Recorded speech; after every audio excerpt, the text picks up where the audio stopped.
Oh, boy. Okay, 9:54 right now, and it's been, as I mentioned before, it's been a really tough morning, and it's going to be very difficult for days, weeks, and years in Las Vegas after this mass killing, this senseless, horrible act. Yeah, it's tough to talk about, but we did feel it was important to pause for a few minutes and focus on sort of a different part of this tragedy. Yeah, I mean, look, behind the scenes, we all want to look for a little hope in the awfulness, right?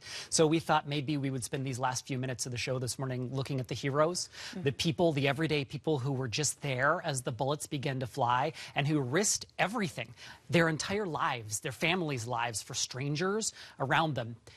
This quote, Bill, I know you know this. Liz, I know you know this. It's been in the back of my mind all morning. It's from Fred Rogers, Mr. Rogers. He wrote that, when he was a little kid, when he was a little boy and he would see scary things on the news, his mother would tell him to look for the helpers. You will always find people who are helping. And so I think we should look for the helpers. So here are a few of the helpers right now. This man, for example, shielding the woman on the ground, on the concert grounds, from the bullets, using his literal body to protect her. We heard story after story after story like this, and we're going to continue to hear them, of strangers pulling other strangers to literal safety.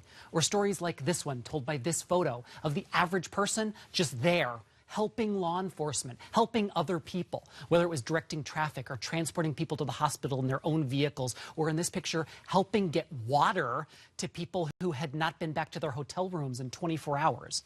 And then, of course, the first responders. I mean, these were people who were at the concert goers, who were off duty, enjoying the music, who just happened to be police officers or medical folks, and they stepped up. They stepped up to treat the wounded. They helped pinpoint the shots and where they were coming from to allow the police to get to that room on the 32nd floor faster and stop that man from doing even more damage.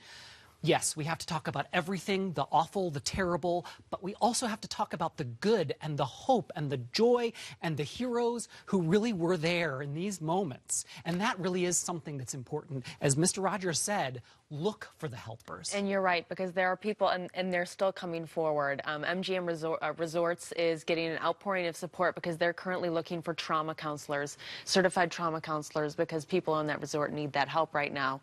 There are people who are begging to donate blood. Yes. Because they need that help right now, so we will continue to see that. There are lines literally around the corner right now in Las Vegas for blood donation. It's just so heartbreaking. Travis, thank you. We'll see you again tomorrow morning.